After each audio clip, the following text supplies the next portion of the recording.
سورہ زمر پارہ نمبر 24 آیہ کریمہ نمبر 71 اور 72۔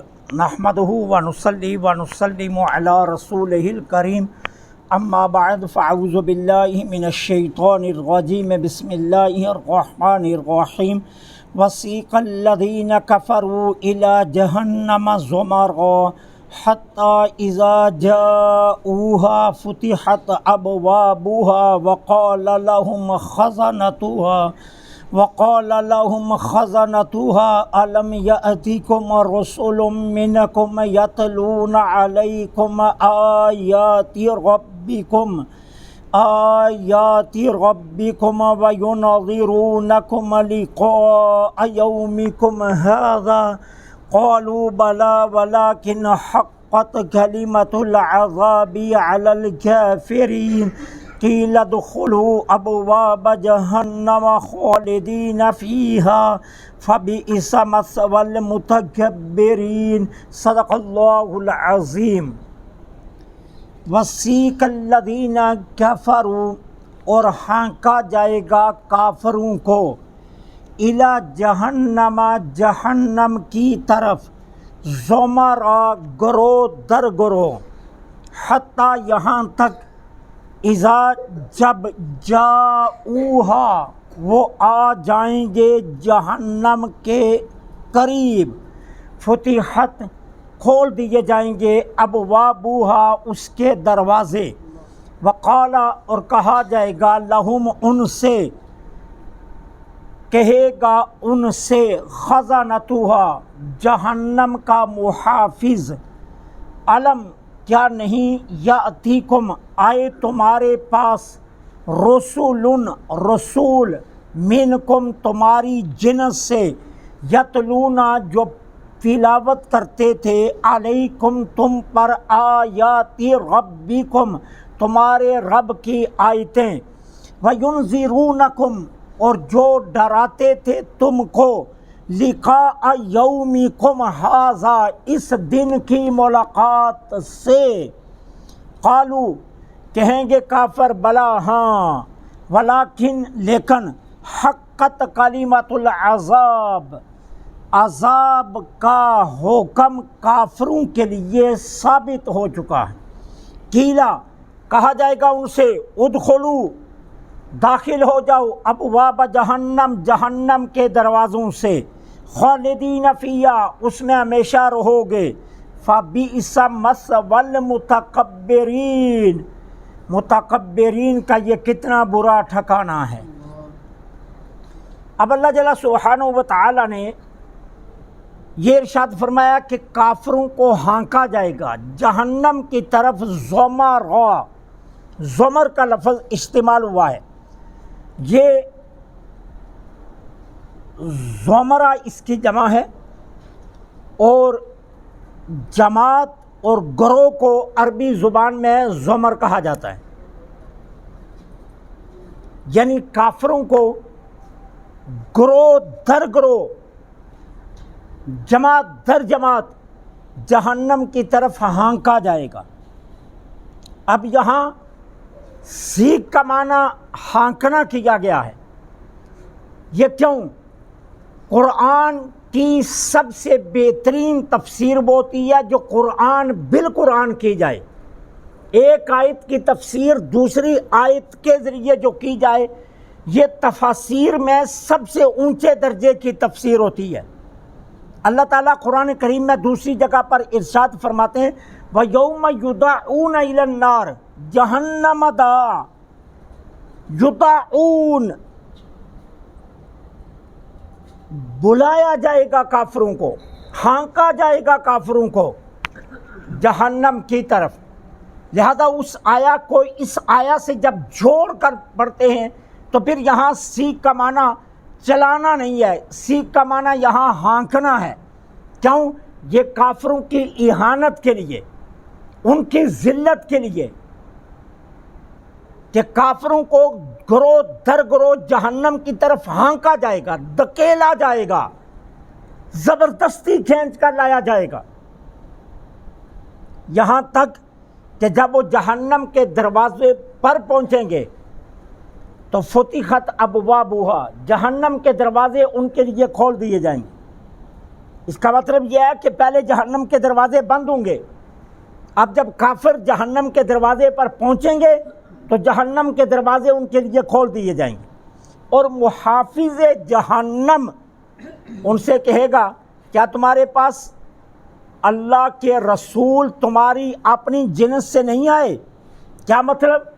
مرد تھے نا، تم کوئی عذر تو نہیں پیش کر سکتے کہ وہ جنات تھے، لہذا ہم ڈرتے رہے، ہم ان کے قریب نہیں گئے۔ وہ فرشتے تھے، ان کا رعب، جمال، کمال اتنا تھا کہ ہم ان کی بات کی طرف دھیان ہی نہیں دے سکے۔ ہم نے رسول بھیجے تمہاری جنس سے تاکہ تمہیں بات سمجھنے میں آسانی رہے، ان کا قرب لینے میں آسانی رہے، ان کے پاس بیٹھنے میں آسانی رہے، ان کی بات دھیان سے سننے میں آسانی رہے۔ ہم نے اس لیے رسول تمہاری جنس سے بھیجے۔ اس کا مطلب یہ نہیں ہے کہ وہ تمہاری طرح کے تھے، نہیں، وہ تمہاری جنس سے تھے۔ رہا ان کا مقام، ان کا مرتبہ، ان کی عظمت، ان کی حقیقت، تمہارا اور ان میں اتنا ہی فرق ہے جتنا زمین و آسمان میں فرق ہے۔ وہ تمہاری جنس سے صرف تمہاری سہولت کے لیے بھیجے تھے۔ کیا آئے نہیں اللہ کے رسول تمہارے پاس تمہاری جنس سے؟ اچھا، یتلون علیکم آیات ربکم، انہوں نے کوئی اپنی بات نہیں سنائی تھی، کوئی اپنا قصہ کہانی نہیں بیان کیا، کوئی کہاوت نہیں بیان کی، کوئی کہانت نہیں بیان کی، انہوں نے تمہارے پاس اللہ کی آیات کی تلاوت کی۔ بھائی اللہ تورات میں یہ فرماتا ہے، اللہ انجیل میں یہ فرماتا ہے، میں کوئی طور پر گیا تھا، اللہ نے مجھے یہ حکم دیا ہے، زبور میں یہ ہے، صحائف میں یہ ہے، اللہ تعالیٰ کی جانب سے حکم یہ ہے، جبریل امین میرے پاس یہ لے کر آیا ہے۔ انہوں نے تمہارے پاس اپنی کوئی بات نہیں کی، اللہ کی آیات تلاوت کی، اور پھر تمہیں ڈرایا تھا کس سے؟ لقاء یومکم ھذا، ایک دن آئے گا اللہ کا آمنا سامنا تمہیں کرنا پڑے گا۔ اللہ سے ملاقات سے ڈرایا تھا، تمہیں کہا گیا تھا یہ نہ سمجھنا بات ختم ہو جائے گی، دنیا کی زندگی نہیں ہے، دنیا کی زندگی کے بعد اصل زندگی اور ہے،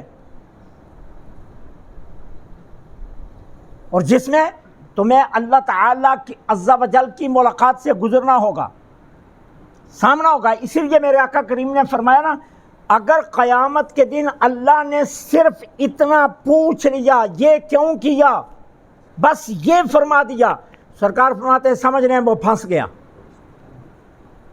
اگر اللہ نے اتنا ہی پوچھ لیا نا یہ کیوں کیا، وہ سمجھ لے وہ پھنس گیا۔ ٹھیک ہے، تو تمہیں ڈرایا گیا تھا ملاقات کے اس دن سے کہ یاد رکھنا اللہ سے ملاقات ہوگی اور کچھ سوالات کے جوابات دیے بغیر آگے قدم نہیں بڑھا سکو گے۔ سب سے پہلا سوال ہوگا صحت دی تھی، تندرستی دی تھی، جوانی دی تھی، کدھر گزاری؟ ہمارا یہاں اصول کیا چلتا ہے؟ ہمارا اصول یہاں الٹ چلتا ہے، نماز پڑھیں، اچھا جی بڈھے ہو کر پڑھ لیں گے، یار داڑھی رکھ لو، او جی ابھی شادی کرنی ہے، پھر بچے ہونے ہیں، پھر اس کے بعد داڑھی رکھ لیں گے، او میرے بھیا دین کی طرف آ جاؤ، او جی ابھی بڑا وقت پڑا، ابھی دنیا کما لیں پھر دین کی طرف آ جائیں گے۔ پیسے ہیں، حج کب کرنے جانا ہے؟ جب بوڑھے ہو جائیں گے، جب بوڑھے ہو جائیں گے سارے کام بڑھاپے پر چھوڑیں، اور قیامت کے دن پہلا سوال کیا ہوگا؟ جوانی کہاں گزاری؟ سوال ہی جوانی سے شروع ہوگا کہ بتا جوانی کہاں گزاری، صحت و تندرستی کے ایام کہاں گزارے؟ حدیث پاک میں آتا ہے دو سوالوں کے جواب جتنی دیر نہیں دو گے اللہ ایک قدم بھی آگے نہیں جانے دے گا۔ پہلا سوال جوانی کہاں گزاری، دوسرا سوال دولت کمائی کیسے اور خرچ کہاں کی، اور سب سے بڑے آزمائشیں اس وقت یہی دو ہیں، جوانی اور دولت۔ آج کے دور میں یہی سب سے بڑی آزمائشیں۔ کیسے کمائی؟ یہ بڑی آزمائش. کہاں خرچ کی؟ یہ اس سے بھی بڑی آزمائش. اور جتنی دیر تک یہ 2 سوالوں کے جواب نہیں، قدم بھی نہیں اٹھانے دیا جائے گا. تو خازن جہنم، محافظ جہنم کہے گا کیا تمہارے پاس تمہاری جنس سے رسول نہیں آئے اور تم پر اللہ کی آیتیں نہیں پڑھی اور آج کے دن سے تمہیں ڈرایا نہیں تھا کہ ملاقات الہی کا دن ہے؟ اللہ تعالیٰ اپنی شان غضب کے ساتھ کرسی قدرت پر بیٹھے گا اور ایک ایک سوال ہوگا. تمہیں نبیوں نے بتایا نہیں تھا؟ بتایا تھا نا. تو پھر بتاؤ کیا لے کر آئے ہو؟ قالوا بلا، کہیں گے ہاں بالکل سچی بات ہے، بتایا تھا. جب نبی تھے نبیوں نے بتایا. نبیوں کا سلسلہ ختم ہوا تو اولیاء کاملین نے بتایا. اولیاء کاملین دنیا سے غائب ہونے لگے تو علماء ربانیین نے بتایا. علماء ربانیین غائب ہونے لگے تو علماء گناہگاروں نے بھی بتایا کہ بھائی یاد رکھنا اللہ سے ملاقات کا دن ہے اور لازم ہے. قالوا بلا، کہیں گے ہاں، ولیکن حقت کلمۃ العذاب، لیکن اللہ کا کافروں کے لیے عذاب کا حکم اب ثابت ہو گیا ہے. لیکن اب فائدہ، اب تو پیچھے جانے کا راستہ نہیں ہے نا، اب تو آگے آگے ہے. اب پلٹ کر دیکھو تو پلٹ کر دیکھنے کا اب کوئی فائدہ نہیں. پیچھے راستے مسدود ہو گئے ہیں، بند ہو گئے ہیں. آپ نہ دنیا میں جا سکتے ہو، نہ عبادت کا موقع مل سکتا ہے، نہ توبہ کا موقع مل سکتا ہے. تمام دروازے بند ہیں. اب کیا کہا جائے گا؟ ادخلوا ابواب جہنم، جہنم کے دروازوں سے اندر چلے جاؤ. اب جہنم کے دروازوں سے داخل ہو جاؤ اندر. خالدین فیہا، اب یہاں تمہیں ہمیشہ رہنا ہوگا، ہمیشہ. خلود، خلود کس کو کہتے ہیں؟ جس کی کوئی حد نہ ہو، جس کی کوئی انتہا نہ ہو. اب کتنا عرصہ رہنا ہے؟ اس کی کوئی انتہا ہی نہیں ہے. ایک بیماری لگے تو ڈاکٹر کہہ دے آپ کو کہ جی ٹھیک ہے آپ مہینے تک ٹھیک ہو جائیں گے. اچھا 2 مہینے تک ٹھیک ہو جاؤ گے. آپریشن ہو جائے گا اس کے بعد ٹھیک ہو جاؤ گے. اچھا 6 مہینے کا کورس کروا لو ٹھیک ہو جاؤ گے. 1 سال کا کورس ہے ٹھیک ہو جاؤ گے. ٹھیک ہے، آس امید بند گئی نا. لیکن اگر ڈاکٹر یہ کہہ دے اسی بیماری کے ساتھ ساری زندگی گزارنی پڑے گی، پھر حال کیا ہوگا؟ اور بیماری بھی خطرناک ترین ہو، تکلیف اتنی ہو کہ ایک لمحہ آنکھ کے پلک دوسری پلک سے نہ جڑی جائے. ٹھیک ہے، اور پھر ساتھ ڈاکٹر بھی کہہ دے آگے سے کہ بھائی یہ ساری عمر اسی طرح تمہیں اس بیماری کے ساتھ گزارنی پڑے گی. اب پھر حال کیا ہوگا؟ اب یہاں ہے خالدین، جہنم کے دروازے سے داخل ہو جاؤ. بہکتے انگاروں پر، جلتی آگ کے ساتھ، اٹھتے شعلوں کے ساتھ، اب ساری زندگی اسی کے ساتھ گزارنی ہوگی. خالدین فیہا فبئس مثوی المتکبرین. متکبرین کا یہ کتنا برا ٹھکانہ ہے. اب متکبرین کی تعریف میں آپ کو پہلے بتا چکا ہوں، دوبارہ بتا رہا ہوں تاکہ آپ کو یاد رہے. تو متکبر کس کو کہتے ہیں؟ تکبر کرنے والا کس کو کہتے ہیں؟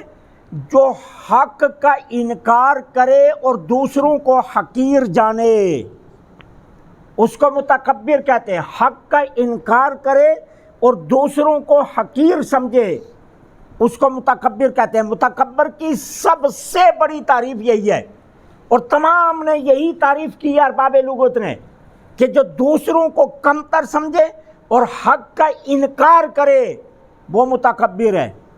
اب اگر آپ اس تعریف کو لے جائیں کفار پر، تو کفار کا یہی معاملہ تھا نا. کیا معاملہ تھا؟ حق کا انکار کرتے تھے، نبیوں کو حقیر سمجھتے تھے. الیاذ باللہ، نبیوں کو الیاذ باللہ حقیر سمجھتے تھے. ہمارے آقا سے کہا نہیں، اگر اللہ نے نبوت دینی تھی تو یتیم کوئی دی؟ اللہ کسی مکے کے امیر کو دے دیتا نبوت، کسی سردار قریش کو دے دیتا. آپ کو دی، غریب کو. جناب نوح سے بھی یہی کہا، جناب موسیٰ سے بھی کہا فرعون نے کہا اگر اللہ نے نبوت دینی تھی، کوئی طور پر بات کرنی تھی تو میرے سے کرتا جس کے پاس دولت ہے، بادشاہت ہے، تیرے جیسے غریب سے اللہ نے بات کرنی تھی۔ ہر نبی سے منکرین نے یہی بات کی ہے۔ فبئس المتکبرین، تو متکبرین کا یہ کتنا برا ٹھکانہ ہے۔ حق کا جو انکار کرے اور دوسروں کو حقیر سمجھے وہ متکبر ہے، اور متکبرین کا ٹھکانہ جہنم ہے۔ اللہ فرماتا ہے تکبر کرنے والا جنت کی خوشبو بھی نہیں سونگھ سکے گا۔ اور میں نے آپ کو پہلے بتایا تھا جنت کی خوشبو کتنے دور سے آئے گی؟ جی جنت کی خوشبو دو روایتیں ہیں، ایک روایت کے مطابق 40 سال کا سفر رہتا ہوگا، جتنا انسان 40 سال میں سفر کرتا ہے اتنا سفر کے دور سے جنت کی خوشبو آئے گی۔ اور ایک حدیث میں کہتا ہے 500 میل دور جنت کی خوشبو آئے گی۔ اور یہ جو میل گنے جائیں گے یہ میدان معاشر کے باہر سے گنے جائیں گے، حدود معاشر کے باہر سے گنے جائیں گے۔ حدود معاشر سے 500 میل دور جنت کی خوشبو آئے گی۔ اور متکبرین کون ہوں گے؟